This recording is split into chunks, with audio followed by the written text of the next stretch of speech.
Apa yang harus diperhatikan pada saat kita ingin memperbaiki vokal kita ya? Karena saya rasa begini loh, pada saat kita di dunia nyata ya, kita ngomong ketemu orang, kemudian kalau salah ya bisa diulang ya, bisa ditanya juga gitu.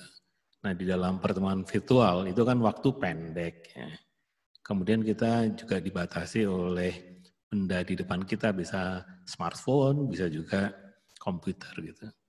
Jadi apa sih yang penting kita perhatikan pada saat kita ingin memperbaiki kualitas suara saya misalnya gitu. Kalau untuk kualitas, Pak, untuk memperbaiki vokal, ada beberapa poin sih sebenarnya yang paling gampang dan menurut saya nggak mahal sebenarnya, karena segala sesuatu yang sudah ada dalam diri kita tuh ternyata sempurna gitu, dan kita hanya tinggal melatihnya. Yang paling pertama itu, kalau menurut saya untuk zaman virtual ini, dan kalau misalnya kalau misalnya pemain musik atau pemain gitar, pemain drum, pemain keyboard, dia pasti memperhatikan sekali postur, Pak. Apa gaya tampilannya, gaya memegang alat musiknya mereka. Tapi kalau untuk presentasi virtual dan sekarang ini cuma depan laptop, yang paling pertama adalah biar suara itu makin bagus dan suara itu makin baik adalah postur sikap tubuh, Pak, yang harus dibenerin yang pertama.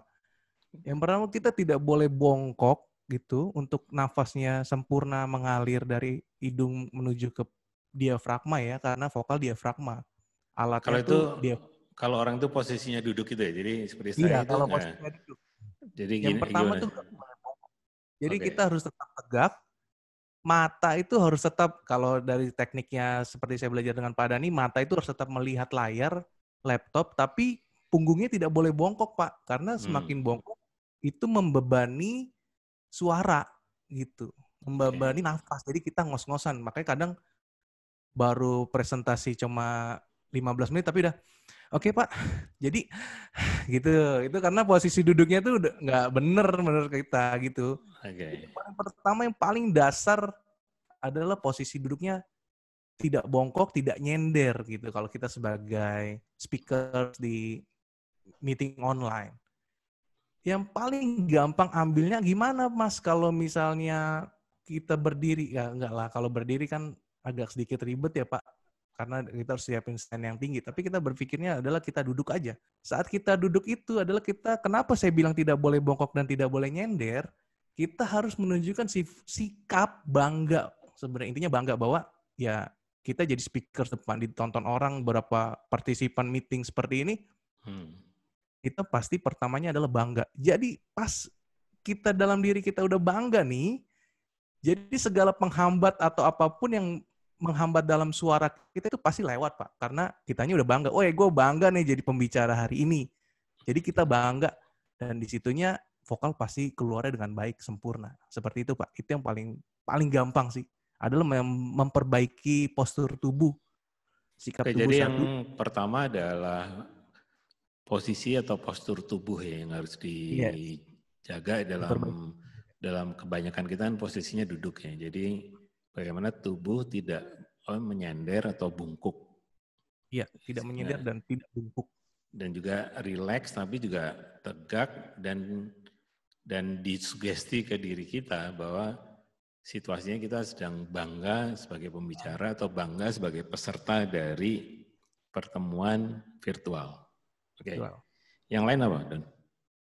Yang lain seperti tadi, kalau dia sudah duduknya sudah benar, Pak, tidak bongkok, tidak nyender, dan dia merasa bangga, yang pasti pernafasan diafragmanya itu lancar, Pak. Keluar masuknya lah itu lancar.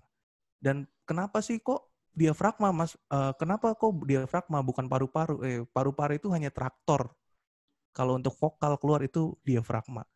Diafragma yang bekerja luar biasa gitu untuk di area leher kita ini.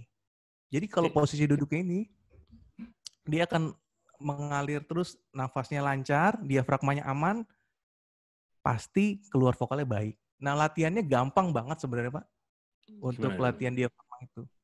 Dan sebenarnya gini, setiap acara, bukan acara, Pak, misalnya kalau kita olahraga pun pasti butuh pemanasan, dan sama. kita meeting online itu kalau kita jadi speakers gitu, itu juga butuh pemanasan. Gimana caranya? Memanasi diafragma itu biar nggak kaku, Pak. Karena kan diafragma itu otot ya. Ya gampang caranya adalah ya kita buka mulut yang seperti biasa, buka mulut A, I, U, E, O, mengucapkan lafal yang benar. Terus adalah mengisap nafas dengan hidung, mengeluarkannya dengan mulut. Dan posisinya tegak. Tidak boleh, misalnya kalau kita nari nggak boleh jadi pundak ini nggak boleh berubah naik juga gitu, tapi tetap standby, relax, kita tarik nafas dengan hidung, perutnya biarkan mengembang, perutnya biar mengembang, pas buangnya perutnya yang menekan, Pak, tapi keluarnya dari mulut. Jadi